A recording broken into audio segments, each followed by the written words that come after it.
حیدر میرا بچپن کا دوست تھا۔ ہم دونوں ایک ہی محلے میں رہتے تھے اور دونوں نے ایک ہی اسکول میں تعلیم پائی تھی۔ اسکول چھوڑنے کے بعد اس نے کٹ کی تجارت اختیار کی اور اس تجارت کی وجہ سے اس کی بیشتر زندگی کافرستان میں گزری۔ اب وہ ایک دولت مند شخص کی حیثیت سے آرام و آسائش کی زندگی بسر کر رہا تھا، مگر باوجود اس آسودہ حالی کے اس کی زندگی غیر مطمئن معلوم ہوتی تھی۔ وہ ہر وقت کھویا کھویا سا رہتا، اسے کسی کام میں دلچسپی نہ تھی۔ وہ سوسائٹی سے متنفر تھا، سوائے میرے کسی سے زیادہ میل جول نہ رکھتا تھا۔ میں نے کئی دفعہ ارادہ کیا کہ اس کی افسردگی کا راز معلوم کروں گا، مگر موقع نہ ملا۔ ایک دفعہ فصل کے موقع پر میرا اپنے حصے داروں سے کچھ جھگڑا ہو گیا اور مجھے اپنے گاؤں جانا پڑا۔ وہاں جا کر میں زمینداری کی بندھنوں میں ایسا گرفتار ہوا کہ 2 سال تک چھٹکارا نہ ہوا۔ اس عرصے میں حیدر سے میری خط و کتابت جاری تھی۔ اس کے خطوں سے اکثر وحشت اور مایوسی کا جذبہ ٹپکتا تھا۔ 2 سال بعد جب میں واپس آیا تو میں نے سنا کہ حیدر بالکل گوشہ نشین ہو گیا ہے۔ 2-3 دن تو گھر کے معمولی کام کاج میں صرف ہو گئے۔ تیسرے دن شام کے قریب میں اس کے گھر گیا۔ میرا لڑکا سلیم میرے ہمراہ تھا۔ حیدر کی حالت دیکھ کر مجھے دلی صدمہ ہوا۔ وہ بالکل ہڈیوں کا ڈھانچہ بن رہا تھا۔ اس کا رنگ مٹیالہ اور جلد بدنما طور پر خشک ہو رہی تھی۔ اس کی اندر کو دھنسی ہوئی آنکھوں سے خوف و ہراس کی علامات ظاہر تھیں۔ مجھے دیکھ کر ایک مردہ سی مسکراہٹ اس کے پجمردہ ہونٹوں پر کھیل گئی۔ میں اسے دیر تک حیرت سے تکتا رہا۔ میری حالت سے آگاہ ہو کر وہ مری ہوئی آواز سے کہنے لگا، کیا دیکھ رہے ہو؟ میں خاموش رہا۔ وہ دوبارہ بولا، آؤ، تم نہیں جانتے میری زندگی کس عذاب میں ہے۔ میں نے آج تک اپنا راز تم سے پوشیدہ رکھا تھا، مگر اب زیادہ دیر تک یہ میرے دل میں نہیں رہ سکتا۔ میں اپنے دل کا بوجھ ہلکا کرنا چاہتا ہوں۔ سلیم کمرے سے ملحقہ لائبریری میں رنگین پینسلوں سے تصویر بنانے میں مصروف تھا۔ کمرے میں مکمل خاموشی تھی۔ حیدر کہنے لگا، اسکول چھوڑنے کے بعد میری دوستی ایک ایسے شخص سے ہوئی جو کافرستان میں کٹ کی تجارت کرتا تھا۔ یہ شخص انتہائی نیک نفس اور دوست نواز شخص تھا۔ وہ دنیا میں بالکل اکیلا تھا اور تجارت کا کام انجام دینے میں اسے بہت دقت ہوتی تھی۔ اس لیے اسے ایسے آدمی کی تلاش تھی جو اس کے ماتحت کافرستان کے علاقے میں دورہ کر کے کٹ فراہم کرنے میں اس کی مدد کرے۔ ان دنوں میری عمر صرف 18 برس کی تھی۔ میں بالکل ناتجربہ کار تھا، تاہم اس نے مجھے دیانتدار اور محنتی پا کر تجارت میں حصے دار بنا لیا، اور میں نے اپنا کام اس قدر شوق اور محنت سے کیا کہ سال کے اندر اندر ہماری تجارت چمک اٹھی۔ انہی ایام میں ایک دفعہ میں اپنے کوہستانی ملازم کے ہمراہ دورہ کرتا ہوا بھول کر ایک غیر آباد علاقے میں جا پہنچا۔ گویا یہ علاقہ نہایت سرسبز تھا۔ میوے سے لدے ہوئے درخت ہماری خوراک کے لیے بکثرت موجود تھے اور پیاس بجھانے کو چپے چپے پر حیات بخش چشمے جاری تھے، لیکن رات کو سر چھپانے کے لیے جگہ ملنی دشوار تھی۔ تمام دن ہم جنگلوں میں بھٹکتے رہے، حتیٰ کہ شام قریب ہو گئی۔ شکست خوردہ آفتاب دن بھر کی خجالت سے زرد ہو کر لیلائے شب کی سیاہ فام زلفوں میں منہ چھپانے لگا۔ جنگلی پرندے شور و غل مچاتے ہوئے اپنے گھونسلوں کے ارد گرد طواف کرنے لگے اور گھنے درختوں کی وجہ سے جنگل بے حد تاریک ہونے لگا۔ ہم اندھا دھند آگے بڑھتے گئے، یکایک جنگل ختم ہو گیا۔ ہم تاریک فضا سے باہر نکلے تو افق کے دلکش مناظر سے ہماری آنکھیں روشن ہو گئیں۔ ہم ایک شاداب و زرخیز میدان کے کنارے کھڑے تھے۔ کہیں دور سے روشنی دکھائی دے رہی تھی۔ ہم اس طرف بڑھے اور تھوڑی دیر میں ایک جھونپڑی کے دروازے پر جا کھڑے ہوئے۔ جھونپڑی میں ہلکی ہلکی روشنی ہو رہی تھی۔ دودھ کشی سے دھوئیں کے الغار سے نکل رہے تھے اور بھنے ہوئے گوشت کی خوشگوار مہک اٹھ رہی تھی۔ ہم نے ہچکچاتے ہوئے دستک دی۔ ایک خشک روح منحوس صورت شخص نے دروازہ کھولا۔ میں نے رات بسر کرنے کی درخواست کی۔ اس نے ہم دونوں کو سر سے پاؤں تک گھور کر دیکھا، پھر ایک خوفناک قہقہہ لگاتے ہوئے اندر آنے کا اشارہ کیا۔ اس خوفناک قہقہے سے میرا دل دہل گیا۔ طرح طرح کے وسوسے اٹھنے لگے، مگر تھکان سے مجبور ہو کر چپ چاپ اس کے پیچھے ہو لیا۔ جھونپڑی کی اندرونی حالت بہت ردی تھی۔ دیواریں دھوئیں سے سیاہ ہو رہی تھیں، ہر چیز پر سیاہی مائل گرد کی تہ جمی ہوئی تھی۔ اس نے ہمیں ایک شکستہ تخت پر بٹھایا اور خود ہمارے کھانے کے بندوبست میں مصروف ہو گیا۔ تھوڑی دیر میں اس نے بھنا ہوا گوشت اور مکی کی روٹیاں لا کر ہمارے سامنے رکھ دی۔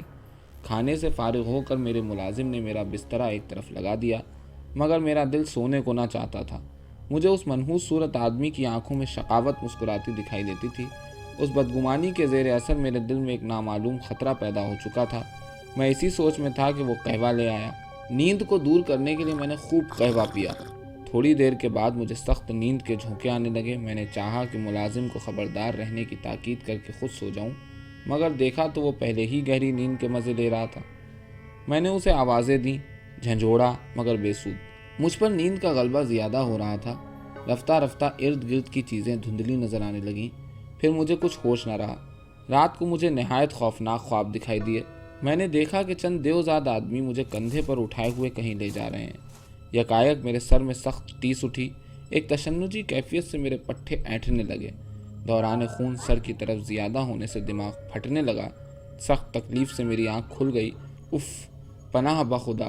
میں نے ایک ایسا بھیانک منظر دیکھا کہ میرا خون خشک ہو گیا، بدن کے روئیں سوئیوں کی طرح کھڑے ہو گئے اور دل ایک بڑے کلاک کی مانند ٹک ٹک کرنے لگا۔ آہ! میں ایک تیر و تار تراؤنی غار میں ایک لمبی سی چوبی میز پر چت پڑا ہوا تھا۔ میری مشقیں کسی ہوئی تھیں اور سرہانے کی طرف ایک زبردست الاؤ جل رہا تھا۔ دہکتے ہوئے انگاروں کی سرخ تھرکتی ہوئی روشنی میں دیواروں پر محیب سائے ناچ رہے تھے۔ غار دوزخ کی بھٹی کی طرح لال اور گرم تھی۔ سخت گرمی سے میرا سر چکرا رہا تھا۔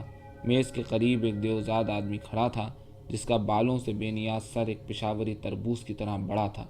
اس کا سرخ چہرہ جس پر جلادوں کی طرح بڑے بڑے سیاہ لمبے گلپھے تھے، انگاروں کی لال روشنی میں خون سے رنگا ہوا معلوم ہوتا تھا۔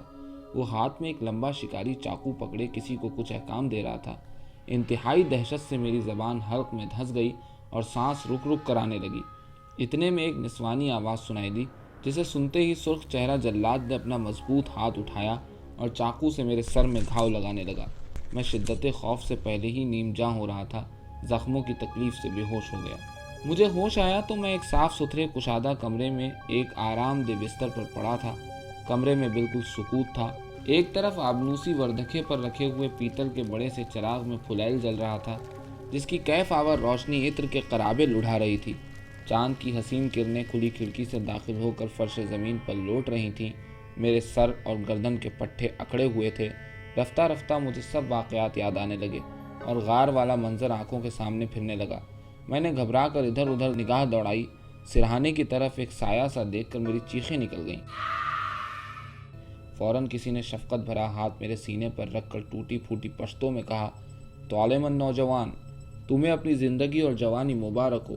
تمہاری اس طویل اور مسلسل غشی نے مجھے تمہاری زندگی سے مایوس کر دیا تھا، مگر آج 8 دن کے بعد تمہیں ہوش میں دیکھ کر میں بہت خوش ہوں۔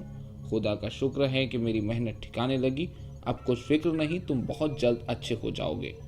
دلجوئی کے الفاظ سن کر میں نے مطمئن نگاہوں سے اس کی طرف دیکھا۔ وہ ایک 40 سالہ وجیح اور شکیل آدمی تھا۔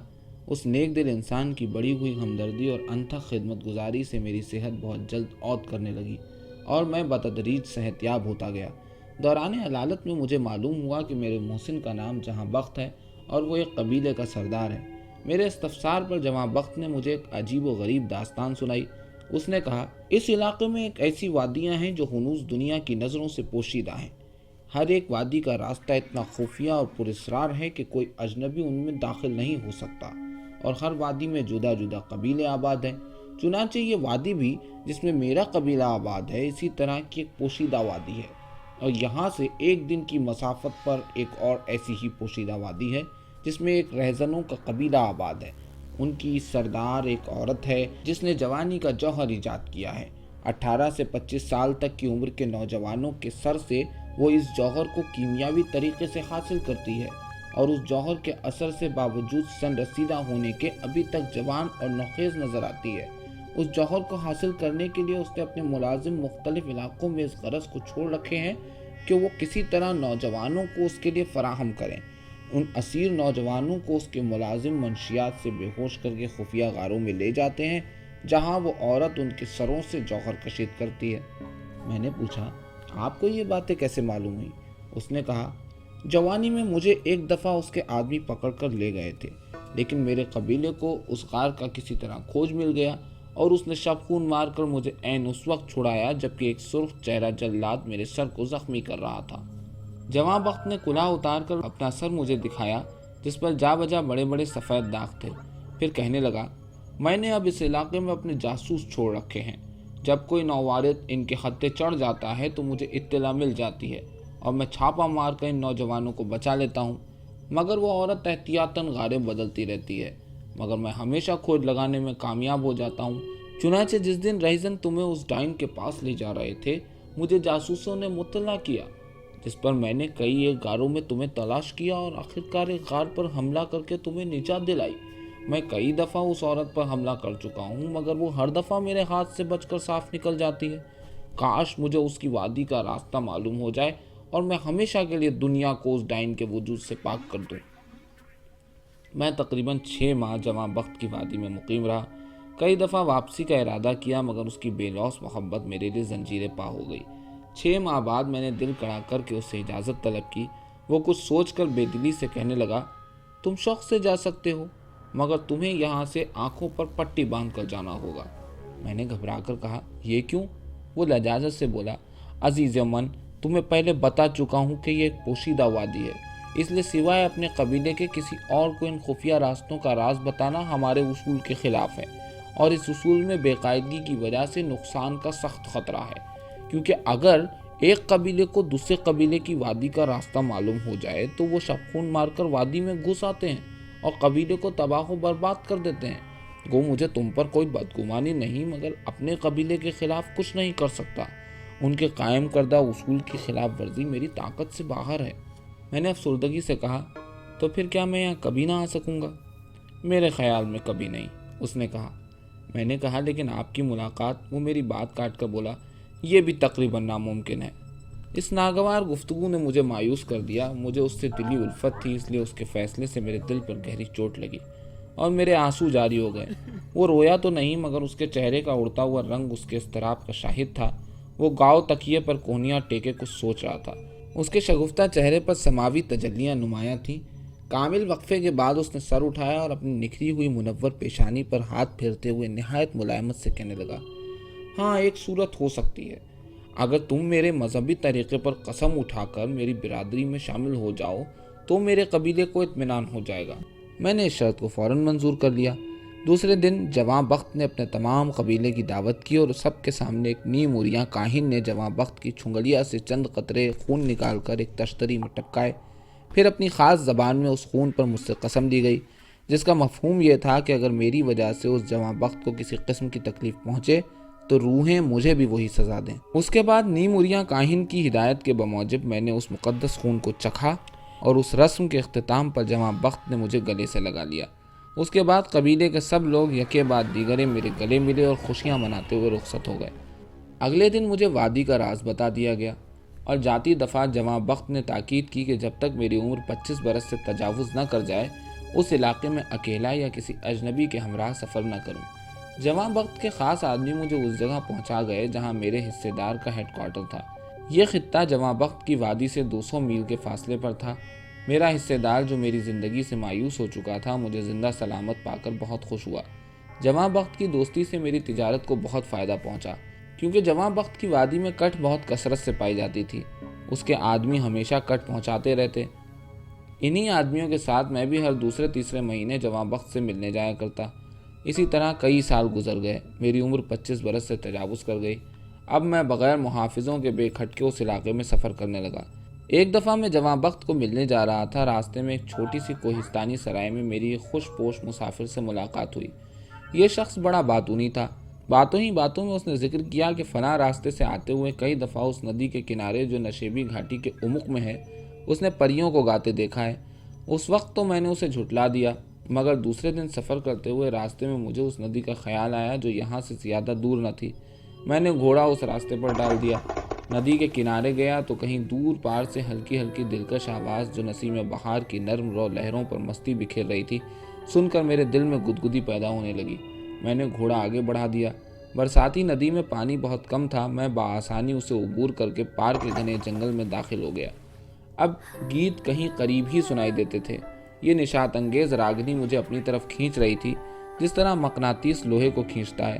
آگے بڑھ کر معلوم ہوا کہ جنگل کو وسط سے کاٹ کر چھوٹا سا میدان بنایا گیا ہے اور اس میدان میں خوشنما جھونپڑی ہے جس کے ارد گرد خوش رنگ پھلواڑیوں کی بساط بچھی ہوئی ہے۔ قریب گیا تو فرط حیرت سے میری آنکھیں کھلی کی کھلی رہ گئیں۔ سوسن کی پھلواڑی میں ایک پری جمال حسینہ ایک پہاڑی ساز پر دلکش لے میں گیت گا رہی تھی اور چند کوہستانی لڑکیاں پاؤں میں گھنگرو باندھے اس کے سامنے ناچ رہی تھیں۔ اس حسینہ کو دیکھ کر میں پھڑک گیا۔ اس کی بڑی بڑی خوشنما صدفی آنکھوں سے ایک ایسا کیف کا سیلاب امڑ رہا تھا جس کی تیز رو میں میرے ہوش و حواس تک بہہ گئے۔ مجھے دیکھ کر انہوں نے راگ رنگ ختم کر دیا حسینہ نے مجھے بلا کر بڑے اخلاق سے اپنے قریب بٹھایا اور ٹوٹی پھوٹی پشتوں میں باتیں کرنے لگی۔ جب میرے حواس قدرے درست ہوئے تو میں نے اس حسینہ سے نام وغیرہ دریافت کیا۔ وہ کہنے لگی، میرا نام مہلقہ ہے، میں ایک کوہستانی رئیس کی لڑکی ہوں۔ والدین کے انتقال پر میرا دل ٹوٹ چکا ہے۔ یہ جگہ کبھی میرے باپ کی شکارگاہ تھی، یہاں اپنی کنیزوں کے ساتھ زندگی کے دن پورے کر رہی ہوں۔ میں نے تمام دن اس حسینہ کی صحبت میں گزارا۔ خوشی کے لمحے چٹکیوں میں گزر جاتے ہیں، حتیٰ کہ دن کی ڈھلتی چھاؤں وقت کی رفتار کا پتہ دینے لگی۔ مہلقہ سے رخصت ہو کر میں جواں بخت کی وادی کی طرف ہو لیا۔ میں ابھی تک محبت کی چاشنی سے ناآشنا تھا۔ آج پہلی بار میں نے محسوس کیا کہ میں اپنا دل اس لڑکی کو دے چکا ہوں۔ جواں بخت کی ملاقات کے بعد میں اپنے ڈیرے واپس آیا تو مہلقہ کی جدائی دن بدن مجھے شاق گزرنے لگی۔ بہت کوشش کی کہ اس کو بھول جاؤں مگر دل نہ مانا، اور آخرکار اپنے کاروبار سے بددل ہو کر زیادہ تر جواں بخت کے پاس رہنے لگا۔ جواں بخت میری اس تبدیلی پر متعجب تھا، لیکن میں نے بڑی خوش اسلوبی سے اپنے عشق کا راز اس سے چھپائے رکھا۔ مہلقہ کی جھوپڑی جواں بخت کی وادی سے زیادہ دور نہ تھی، اس لیے اکثر اس سے ملاقات ہوتی رہتی تھی۔ وہ اکثر جائے رہائش دریافت کرتی، مگر میں نے کبھی اس سے جواں بخت کا ذکر نہ کیا۔ اسے ہمیشہ اپنے ڈیرے کا پتہ دیتا، جو میرے کاروبار کا مرکز تھا۔ یہ سن کر وہ بدگمانی سے منہ پھیر لیا کرتی، کیونکہ وہ ڈیرہ یہاں سے تقریباً 200 میل کے فاصلے پر تھا۔ ایک دن جبکہ اسے اپنی محبت کا میں یقین دلا رہا تھا، وہ بے اعتباری سے کہنے لگی، تمہاری محبت کا میں کیسے یقین کر سکتی ہوں جبکہ تم اپنی جائے رہائش تک مجھ سے چھپا رہے ہو؟ ندامت سے جھٹ بے سمجھے بوجھے میرے منہ سے نکل گیا، دوسرے کا راز میں نہیں بتا سکتا۔ میرے اس جواب پر وہ اپنی حسین آنکھوں میں آنسو بھر کر بولی، آپ مجھے اس قدر ذلیل سمجھتے ہیں؟ کیا میری ذات سے کسی کو نقصان پہنچنے کا خطرہ ہے؟ در حقیقت آنسو عورت کا زبردست ہتھیار ہے، جسے دیکھ کر مضبوط سے مضبوط ارادے کا مرد بھی زیر ہو جاتا ہے۔ میں بھی ان صدفان گوہر بار کو دیکھ کر بےتاب ہو گیا اور ان خوشنما آنسوؤں نے مجھے مغلوب کر لیا۔ افسوس میں نے اپنا مقدس عہد توڑ کر اسے اس وادی کا راز بتا دیا۔ رات کسی بدعہد گناہگار کے دل کی طرح تاریک تھی، جس کی نحوست سے کائنات دھواں دھار ہو رہی تھی۔ تیسری تاریخ کا نیا چاند افق کی تاریک گہرائیوں میں کھو چکا تھا، تارے سیاہ بادلوں میں گم ہو چکے تھے، تمام دنیا ایک کالے دیو کی مٹھی میں بند معلوم ہوتی تھی۔ جواں بخت اپنے کمرے میں گہری نیند سو رہا تھا، مگر میری آنکھوں میں نیند مفقود تھی۔ ایک نامعلوم خطرہ مجھے قریب تر معلوم ہو رہا تھا، کسی مبہم خوف سے میرا دل دھڑک رہا تھا۔ میں جہنمی اذیت محسوس کرتے ہوئے اپنے کمرے میں بے چینی سے چکر لگاتا رہا۔ آدھی رات کے قریب یکایک ایک گرجدار آواز سے تمام وادی گونج اٹھی۔ اس پرہول آواز سے میرے رونگٹے کھڑے ہو گئے۔ یہ اس مہیب نقارے کی آواز تھی جس پر خطرے کے وقت چوٹ پڑتی تھی۔ خطرے کے الارم پر تمام قبیلہ بیدار ہو گیا۔ جواں بخت کے گھر میں کھلبلی مچ گئی۔ اس نے نہایت عجلت سے ہتھیار لگائے اور مقابلے کے لیے تیار ہو گیا۔ یکدم رہزنوں کا ایک زبردست گروہ جواں بخت کے محل پر ٹوٹ پڑا۔ وہ کمال بہادری اور جواں مردی سے لڑا، مگر رہزنوں کے ٹڈی دل کے سامنے اس کی پیش نہ گئی۔ وہ مجروح ہو کر گر پڑا۔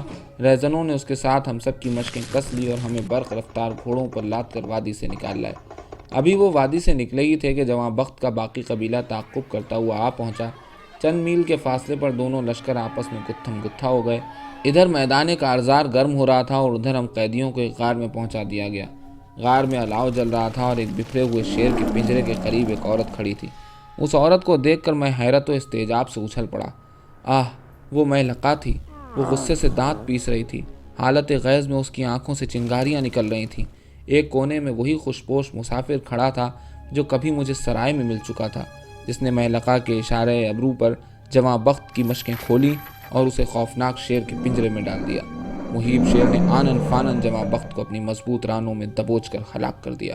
عین اسی وقت رہزنوں کے لشکر میں بھاگڑ پڑ گئی اور حملہ آور مار دھاڑ کرتے ہوئے غار کے قریب پہنچ گئے۔ خطرے کو بھانپ کر مہلقہ فوراً غار سے باہر نکلی اور اپنی جماعت سمیت جنگل میں غائب ہو گئی۔ حملہ آور جب غار میں داخل ہوئے تو انہیں جواں بخت کا حسرتناک انجام دیکھ کر ازحد صدمہ ہوا۔ اس کی لاش واپس وادی میں لائی گئی، جہاں نہایت احترام سے اسے سپرد خاک کیا گیا۔ 40 دن تک اس کا قبیلہ سوگوار رہا۔ آخر 40ویں کی رسوم پر جبکہ تمام قبیلہ جمع تھا، نیم اریاں کاہن نے کہا، بھائیوں، میں یہ نہیں جاننا چاہتا کہ تم میں سے غدار کون ہے، لیکن تمہیں یہ بتا دینا چاہتا ہوں کہ غدار سزا سے کبھی نہیں بچ سکتا۔ تم لوگ مقدس خون پر جواں بخت سے وفاداری کی قسم اٹھا چکے ہو، اور یہ کوئی معمولی چیز نہیں۔ جواں بخت کی عمر اس وقت 50 سال کے قریب تھی، اس لیے 50 سال کی عمر میں غدار پر اس مقدس قسم کی لعنت پڑے گی اور وہ شیر کے ہاتھوں ہلاک ہوگا۔ نیم اریاں کاہن کے اس اعلان سے سب کے دل دہل گئے۔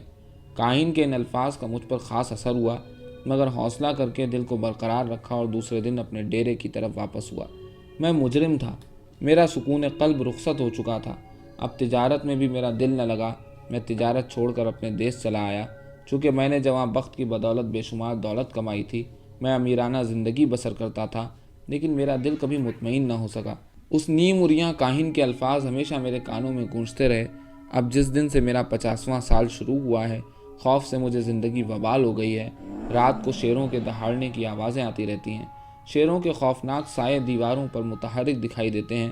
اکثر ملک الموت کے سرد پاؤں کی چاپ محسوس کرتا ہوں۔ روحیں میرے ارد گرد منڈلاتی رہتی ہیں۔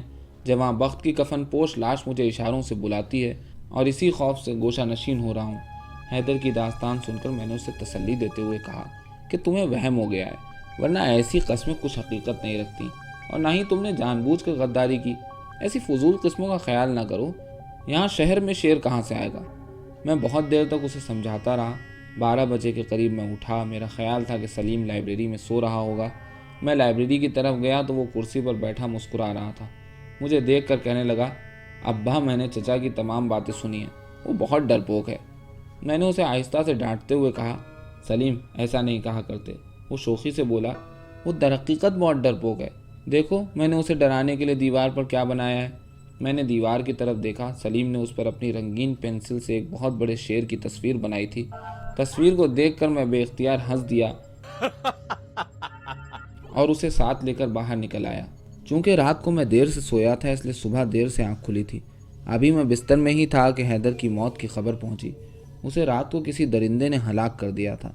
میں اس وقت حیدر کے مکان پر پہنچا، وہاں پولیس جمع تھی۔